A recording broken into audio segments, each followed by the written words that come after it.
My guy, we take it slowly by slowly. It's a book that the author wrote as a letter to his mother, which is very interesting. Can we talk for a minute? Hi guys, welcome back to the channel. It's Can We Talk with Belinda, also known as Muna Kampala. Hey, and I'm Belinda. And I'm the host of the Can We Talk podcast. I'm excited to be back with another video for you guys. I'm still new to the YouTube thing, guys, so be patient in terms of like the video content coming out. But this is an exciting video if you're new to the Can We Talk podcast as well as to seeing me. I previously did a video on our Instagram, which was a get to know video, like get to know the host. And that was like, I think about 6 months ago when the pandemic had just started.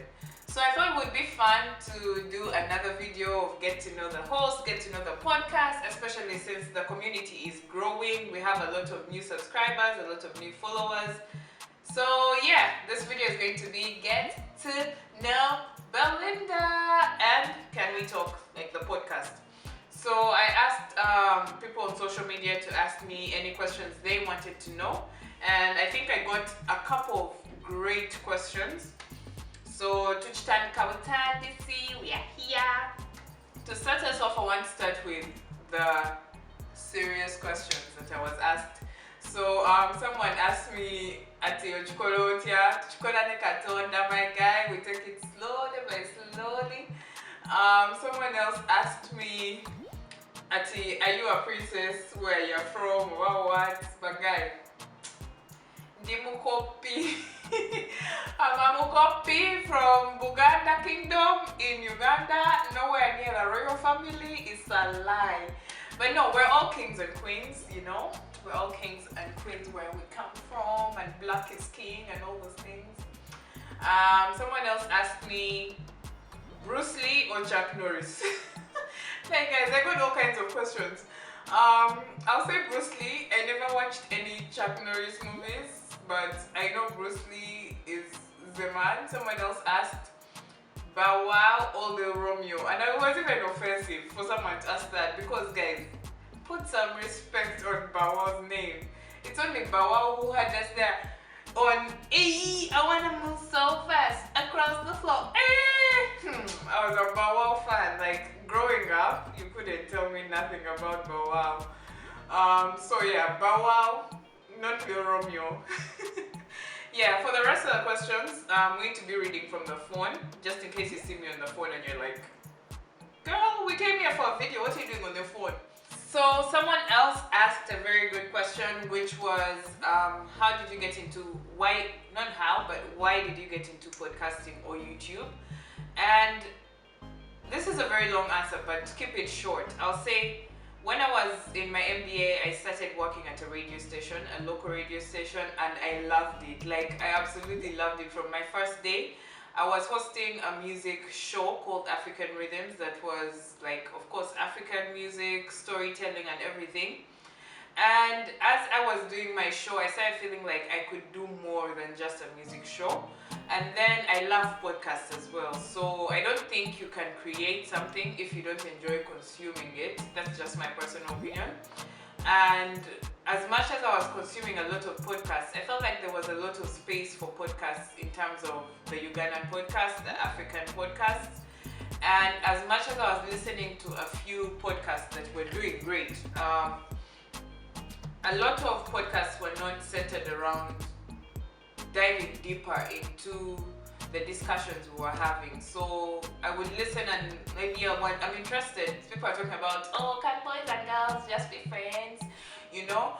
But I felt like there was space for us to go deeper. So that was the reason I started Can We Talk podcast, because it goes deeper into conversations and topics. Like, it's not just the surface level stuff, but like, no, why, how, this, because that's who I am as a person. Like, you can't tell me that this thing is yellow. I'll be like, but why is it yellow, you know?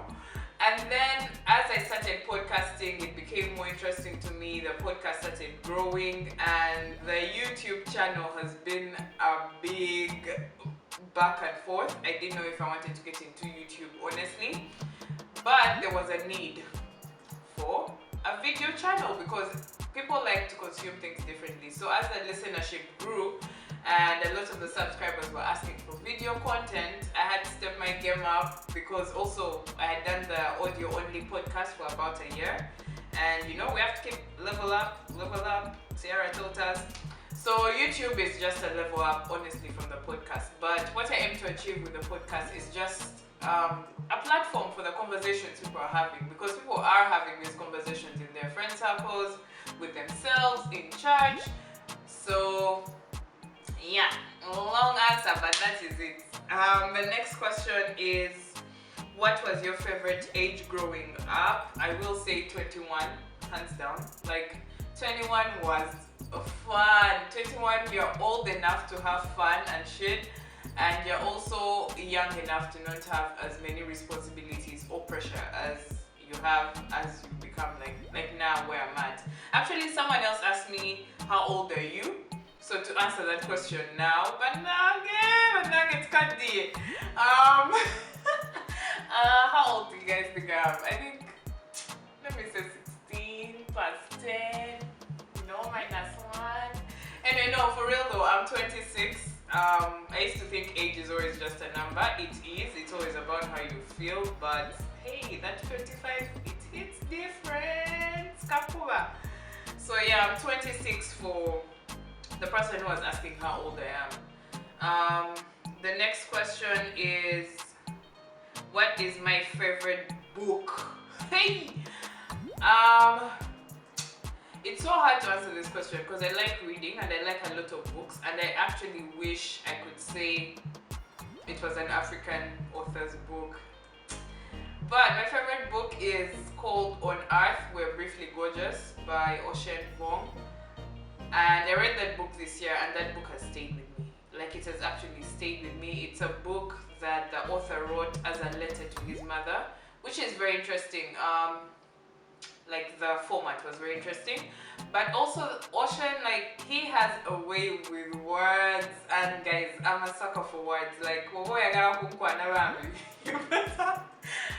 have your words right. No, for real though, the book is a letter to his mother, and it explores different themes from masculinity, from finding himself as a man, to sexuality, to trauma, to the relationship we have with our primary caregivers, whether it's your mom or your dad or whoever you grew up with. And the setting was, so he explores like the journey from, they were part of the Vietnam War, and then they moved to America. So he explores like that transition as well. But you have to read the book to find out. But yeah, that's my favorite book in short. Someone else asked me, what's your favorite music, food, and artist? So my favorite music, I have a wide selection of music. I'm not the person to pass the aux to, because we'll go from like Giveon to now like, I literally listen to all kinds of music. But if I was to pick, right now I'm really feeling like the alternative Afrobeat. Like, I like Odunsi, Show Them Come, like that kind of Afrobeat. I'm also feeling a lot of Snow, Giveon. In terms of the food, I like anything with meat. Like, literally anything, whether it's what or what. Fish, chicken, what you name it. If it's meat, I'm good. What else? My favorite books. No, my favorite author, sorry, you said. My favorite author, I've said it before in the previous YouTube video I did. It's Jennifer Nasubuga Makumbi, who's a Ugandan author. I feel like she writes for me. I feel seen when I read her books. I love Jennifer, man. So yeah, Jennifer Makumbi is definitely my favorite author. Moving on, another question was, would you say you're more of an extrovert or an introvert? So it's going to shock a lot of people, but I am an introvert. I charge, like, I'm good with alone time. Like, for me, I can work, most people confuse introverts with like non-liking or not being able to be social, being shy and stuff. I'm actually the opposite. Like I can walk the whole room if you let me. I will talk to everyone. But at the end of the day, I need to have that alone time. I need to recharge. If I don't, hey, chica. So yeah, I'm an introvert. Another question was, sorry, there are a lot of questions, so I kind of got confused. But what's one thing that can instantly make your day better? Definitely music. If you notice, like if you listen to the podcast, you will find that I sing a lot of things. That's because I'm always listening to music. I literally have a playlist called Jump Starter that I play in the morning. It has, you know, that kind of music of it will get me started, put in all the endorphins, and I start my day. So definitely it's music. Is there any product that you couldn't live without? This thing. My phone, guys, my phone has my whole life. I don't even know how I'd live without it. Though I am able to go like hours without it, but completely live without it, neda. I cannot. What is your most prized possession and why? When I read this question, I was like, guys, I don't have prized possessions. What is this? Is this a thing? But if I was to say one thing, I would say this watch. Like this is my most prized possession. I got it from my dad. I literally wear it everywhere. I feel empty without it. So it is my most prized possession. And then someone else asked, what does fun look like to you? Hey, anyone who knows me, I like to dance. So for me, fun, I like to go out, I like to dress up. I live for experience. So if you want to take me, whether it's traveling or activities like painting, I want to go. I recently found a place where like you can make candles, so I want to do that. So I'm all for experiences. Another question was, what are your 2 pet peeves? 1, white lies. I don't get it. I'm like, if you can lie, why not use your lie on a big lie? Like, why are you lying about small things? So white lies annoy me, as well as making a promise and not living up to it, because then I'm like, why did you make your promise? You should have just kept your mouth shut. You should have just, you know? So yeah, those are my 2 pet peeves. If you had unlimited money to start a business, what would it be? Definitely a media house in Uganda. Oh my god, I dream of this. Like, and that's a media house that would encompass both writing, like video production as well, radio. I'm into broadcasting, so yeah, definitely a media house. But I know it will come. Someone else asked. Oh yeah, the other question is, what's on your bucket list? Hey, I'll say skydiving, but I don't know, I'm so scared of heights. I even failed to bungee jump, but I really want to skydive and get in a hot air balloon. So hot air balloon and skydiving. I haven't yet come up with a bucket list, but maybe that's something I should do. Yeah. What are you most proud of in the last year? So 2020 is ending, so I guess last year goes till 2019. I'll say my graduating from my MBA. Yeah, mnange twasoma mutwala ku YouTube. twasoma, but yeah, graduating from my MBA. Oh, and the podcast. I've been doing the podcast for a year now. I didn't think I would be as consistent as I have been, so I'm so proud of that as well. What makes you feel at peace? I definitely take time to ground myself. I'm not those people who can meditate for an hour or stuff, but I do like to meditate when I'm feeling overwhelmed. I struggle with anxiety, but meditation always helps me. If I can't meditate and my mind is too crazy, I do yoga. Guys, go on YouTube and just put yoga with this and it will come up. So yoga really helps me. Breath work, like I literally do the whole breathe in and out thing that makes me feel at peace. So yeah, grounding myself really makes me feel at peace, like those grounding activities, or even just getting into creating something, it also makes me feel at peace. And then, when will you know you've made it? Hi, I don't know. I feel like I could say the money, but for me it's not about the money. I'm fueled by like impact and as well as my own fulfilling my own purpose. So I feel like I would just know if I've made it.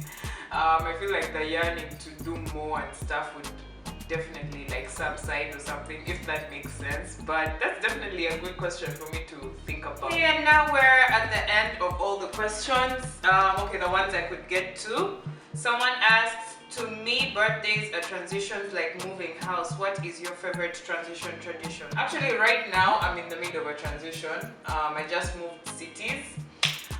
But my favorite transition tradition is definitely visualization, setting goals. Like I'm those people, I will sit down and imagine how the next chapter of my life is going to be. That's whether I've moved places or if it's a birthday like you talked about. Or it's even living like a relationship, like that's also a transition. I like to visualize what the next chapter is going to look like. Yeah? So yeah, that's my favorite thing to do in terms of transitions. And yeah, that's it for the questions on getting to know Belinda. I hope you guys know me a little bit better and you're interested to stick around. And just to let you know, we will be having more video content that is different or separate from the audio podcast. Last week we had an amazing conversation with Javin and Esther, who are from the Millennial Runs podcast, also a Ugandan podcast. Check it out. And we talked about imposter syndrome. So be sure to check out. I'll be here giving tips on how I deal with my imposter syndrome, because that shit it's real. What else? Be sure to check out the blog, by the way, the Can We Talk podcast.online blog. We have lots of new written content on there. We have two amazing Ugandan writers we're going to be collaborating with to give you some fresh content. If you like reading, I got you. We currently have Alwedo Ivy Michelle doing an amazing job with her column, which is called The Musings of a Silver Lining. And if you haven't listened to the last conversation, Bambi, get the anchor and listen. But yeah, that's it for this YouTube episode video. Thank you for watching. Be sure to subscribe, like, listen, comment. Let me know down below what your favorite part of the video was, or if you have any other questions, just slide in the DMs. And yeah, that was it for Can We Talk? Hey, for a minute. Hey.